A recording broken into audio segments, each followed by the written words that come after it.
People of Ikwan City, come closer. Sit comfortably, because today's story is not gossip. It is wisdom. It is the kind of story that saves women before they walk into traps smiling. Let me tell you about a woman named Morayo Adeyemi.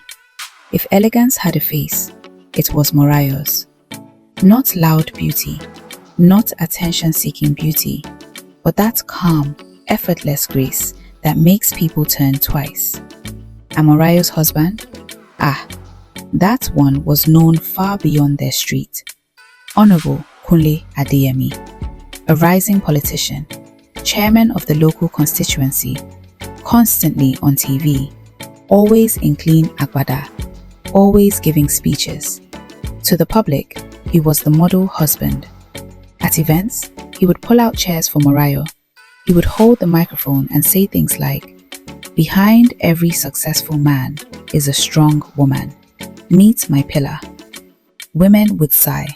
Men would nod in admiration. Lucky woman. God really tried for her. See how he respects her. But my people, public image is a stage, and some men are excellent actors. Because when the cameras were off, Kunle Adeyemi was not the same man. At home, he was unpredictable, short-tempered, controlling, cold. Not always with fists, sometimes with silence, sometimes with humiliation, sometimes with fear that sits in the chest like stone. Morayo learned to speak carefully, walk carefully, breathe carefully, because in that house, peace depended on Kunle's mood. If his political rivals annoyed him, Morayo would suffer. If a deal failed, Morayo would become the outlet. If a donor disappointed him, she would become the enemy. You embarrass me. You don't understand the kind of man I am becoming. Don't forget who gave you this life. Yet, Morayo stayed. Not because she was foolish, but because she understood something painful. A politician's wife does not leave easily. The media would twist it. The public would blame her. His supporters would drag her name. Her family would beg her to endure. So she endured, quietly, observantly, intelligently. But while Morayo was enduring, someone else was studying. If this story is touching your heart, please don't forget to like, subscribe, and share. Your support helps us keep telling meaningful African stories like this. Her name was Samantha Okori. Samantha worked in media, an ambitious content strategist who attended every political event, always networking, always positioning. She didn't admire Kunle Adeyemi for love. She admired his influence. To Samantha, power was attractive. Connections were attractive. The lifestyle was attractive. And when she noticed the way Kunle's eyes lingered whenever she laughed too close, she understood the assignment. She began subtle. "Honorable, your speech was powerful today. Sir, your vision for youth empowerment is inspiring. Your wife is lucky to have a man so disciplined." She never crossed the line publicly, but privately, messages began. Voice notes, encouragement, validation. Samantha became his emotional escape, and Morayo noticed. She didn't confront, she didn't cry, she didn't beg, she observed. Because Morayo was tired. Tired of pretending, tired of shrinking, tired of surviving. And one night, when Kunle came home late again, smelling of expensive cologne and importance, something shifted in her spirit. She stood in front of the mirror and whispered, "I'm done fighting for this marriage." But instead of leaving, she planned. Morayo understood power dynamics. She had watched politics long enough. You don't fight battles directly. You redirect outcomes. So she did something unexpected. She became kinder, softer, more cooperative. Kunle noticed. "You've been quiet lately," he said once. Morayo smiled gently. "I'm learning to accept things I cannot change." That statement sat in his chest in a strange way, but his ego was too full to examine it. Meanwhile, Morayo subtly encouraged the closeness between Kunle and Samantha. Not openly, not obviously, but cleverly. When Samantha came around for campaign meetings, Morayo would say things like, "You are so hardworking. Kunle needs people like you around. You understand his world better than I do. Strong men need strong women." Samantha heard opportunity, not warning.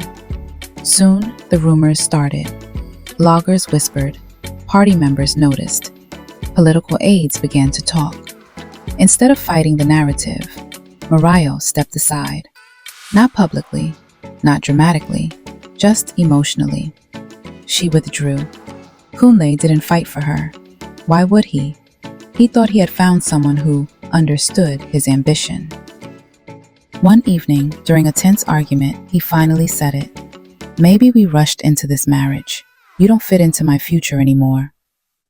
Morayo looked at him calmly, and for the first time in years, she felt peace. Weeks later, the separation became public, and shortly after, Samantha appeared.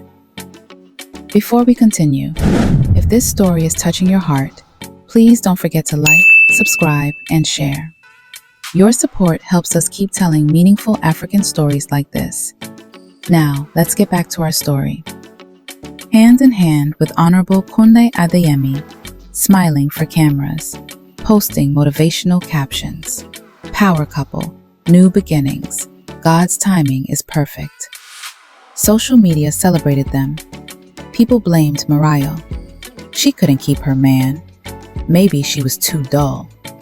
Career women don't know how to hold husbands. Morayo read everything and said nothing, because she knew what was coming.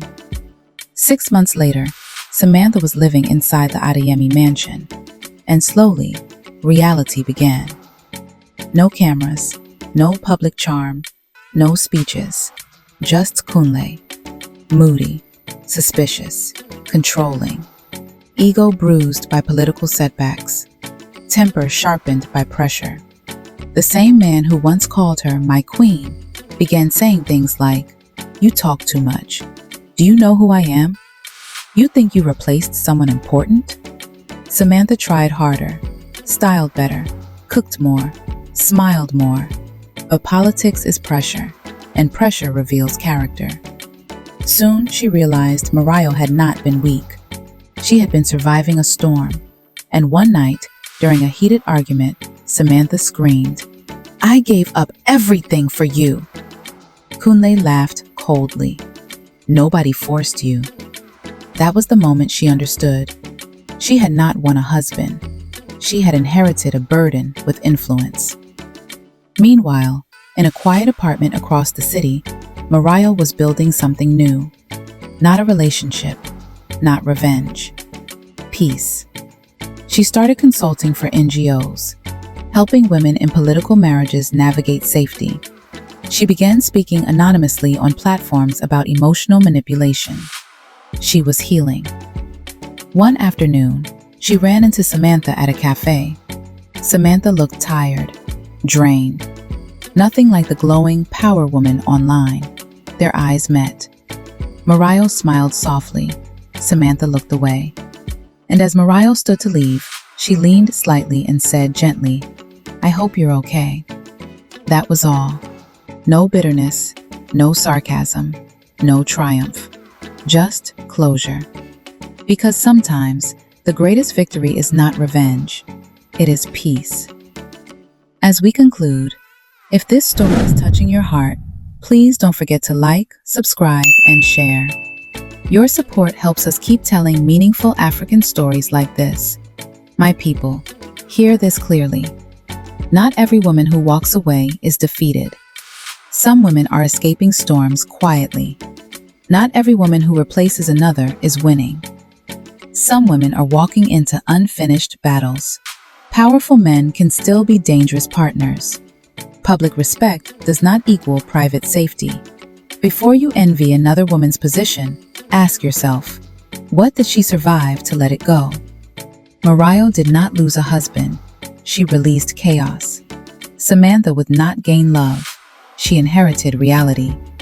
Learn wisdom, choose peace, and your woman's freedom for failure.